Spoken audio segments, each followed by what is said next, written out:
Assalamualaikum warahmatullahi wabarakatuh. Perkenalkan, kami dari kelompok 3 terapi akupresur. Anggotanya saya Muhammad Adam Wirakusuma, Saya Syramdani, Saya Mas Sofi Udin. Saya Eriza. Saya Ahmad Nurjaman. Saya Dahlan Mulia.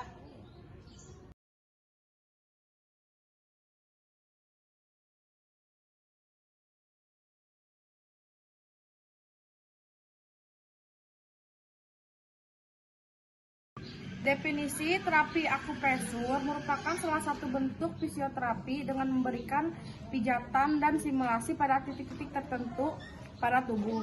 Tujuannya untuk merangsang kemampuan alami menyembuhkan diri sendiri dengan cara memulihkan aliran energi positif tubuh.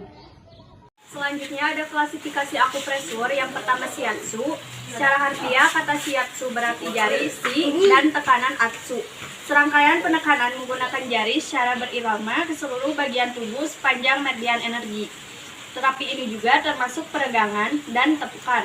Titik tepukan, tekan hanya disentuh 3-5 detik. Penanganan ini bisa merangsang sekaligus menenangkan. Yang kedua ada jinshin. Suatu pola penekanan yang lembut dan berkepanjangan pada titik yang penting pada meridian. Nah, setiap titik ditekan selama 1-5 menit. Nah, yang ketiga ada do-in. Bentuk pemijatan terhadap diri sendiri pada otot dan titik meridian. Nah, yang keempat ada tuina. Pijat yang merangsang titik akupresur dengan menggunakan berbagai ragam gerakan tangan. Selanjutnya di sini ada manfaat. Manfaat terapi akupresur menurut Widianingrum 2013 adalah yang pertama yaitu pencegahan penyakit. Nah, akupresur dipraktikkan secara teratur pada saat-saat tertentu menurut aturan yang sudah ada yaitu sebelum sakit. Tujuannya adalah mencegah masuknya sumber penyakit dan mempertahankan kondisi tubuh. Selanjutnya di sini ada penyembuhan penyakit. Nah, akupresur dapat digunakan untuk menyembuhkan keluhan nyeri dan dipraktikkan dalam keadaan sakit. Lalu selanjutnya ada rehabilitasi. Akupresur dipraktikkan untuk meningkatkan kondisi kesehatan sesudah sakit. Yang keempat ada promotif. Akupresur dipraktikkan untuk meningkatkan daya tahan tubuh walaupun tidak sedang sakit. Yang selanjutnya yaitu manajemen stres dan keseimbangan tubuh dan energi. Akupresur membantu seseorang dalam pengelolaan stres.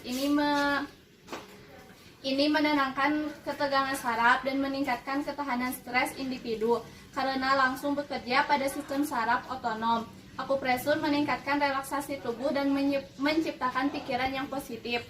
Yaitu meringankan nyeri. Nah, akupresur dipraktikkan di seluruh dunia untuk mengobati radang sendi, nyeri otot di lengan dan di leher. Nyeri sendi, spondilitis, osteoartritis, nyeri disebabkan oleh olahraga dan atletik, dan nyeri tubuh lainnya. Selanjutnya yaitu berkaitan dengan bersalin. Nah, akupresur sangat membantu dalam menangani perubahan dan risiko kehamilan. Yang selanjutnya yaitu meningkatkan gairah seks, dan yang terakhir yaitu mengurangi konsumsi obat kimia. Nah, di sini ada pemeriksaan dan teknik memulai terapi akupresur. Yang pertama itu ada pemeriksaan penyakit. Sebelum dilakukan tindakan kepada pasien akupresur, pasien terlebih dahulu menjalani beberapa pemeriksaan dengan panca inderanya. Pemeriksaan atau diagnosis ini agar mengetahui penyakit beserta penyebabnya agar dapat dilakukan pengobatan yang tepat. Nah, yang pertama itu ada wawancara. Jadi kita harus tahap awal yang harus dilakukan adalah dengan wawancara dan tata caranya atau tanya jawab kepada si kliennya. Beberapa informasi yang harus diperoleh berupa riwayat penyakit, keluhan, terus penyakit yang dideritanya, keadaan lingkungannya, terus juga faktor unggal, faktor keturunan, terus obat atau pengobatannya, yang pernah dijalani pada pola makan, buang air besar atau kecil, pola tidur, dan masih banyak lagi. Khusus wanita ditanyakan tentang haid dan kehamilannya. Bagi anak-anak mengenai imunisasi dan vaksinasi yang pernah dilakukan.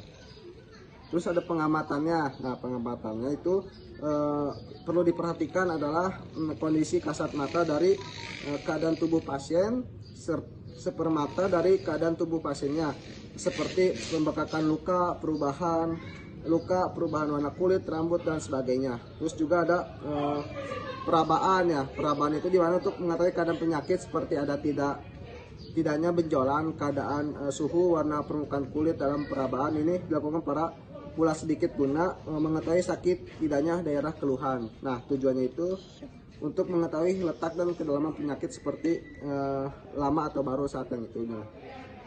Di sini juga ada denyut nadinya. Pemeriksaan itu denyut nadi bisa menjadi penentu kuat atau lemahnya sebuah penyakit. Dari pemeriksaan denyut nadi ini dapat diketahui keadaan tubuh seorang seperti nadi mengembang menginfeksi penyakitnya baru menyerang penderitanya. Nah, nadi tenggelam menginfeksi penyakit tersebut telah lama. Nadi cepat menunjukkan energi alami tubuh penderita meningkat kelebihannya. Terus nadi lambat menunjukkan energi alami tubuh menderita menurun cukup dalam. Terus nadi kuat menunjukkan kondisi tubuh dalam keadaan yang kuat. Nah, nadi lemah menunjukkan kondisi tubuh dalam keadaan yang lemah. Terus teknik memijatnya dalam terapi akupresur itu memang mirip dengan akupuntur.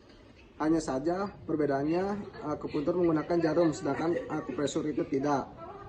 Yang menggunakan jarum sedangkan akupresur tidak ya. Yang pertama itu dalam terapi akupresur itu terdapat beberapa bagian, yaitu pertama terapi refleksi pemijatan pada titik-titik tertentu di telapak kaki ataupun di telapak tangan. Yang kedua terapi meridian pemijatan pada titik-titik tertentu di seluruh tubuh pada titik organ yang menderita pada titik organ yang menderita gangguannya. Terus juga ada beberapa jenis juga untuk menggunakan pemerasan titik-titik menurut Gates 1990 dalam buku Complementary and Alternative Therapy and Nursing. Yang satu itu ada tekanan stasioner yang kuat menggunakan ibu jari, telapak tangan, sisi tangan. Yang kedua, pergerakan-gerakan lambat gunakan ibu jari dan jari dengan tumit tangan untuk memeras kelompok otot besar, menggosok dengan cepat menggunakan gesekan dan merangsang darah dan getah bening, ketuk cepat menggunakan ujung jari dan merangsang. Tips sebelum terapi akupresur. Yang ke-1, sebelum pijat perut tidak dalam kondisi terlalu lapar atau terlalu kenyang. Yang kedua, emosi stabil, tidak dalam kondisi terlalu emosional seperti marah, sedih, khawatir. Yang ketiga, hindari melakukan akupresur saat sedang hamil muda. Yang keempat, suhu ruangan normal, jangan terlalu panas atau terlalu dingin. Yang kelima, sirkulasi udara baik, tidak terlalu pengap dan tidak lakukan pemijatan di ruangan berasap.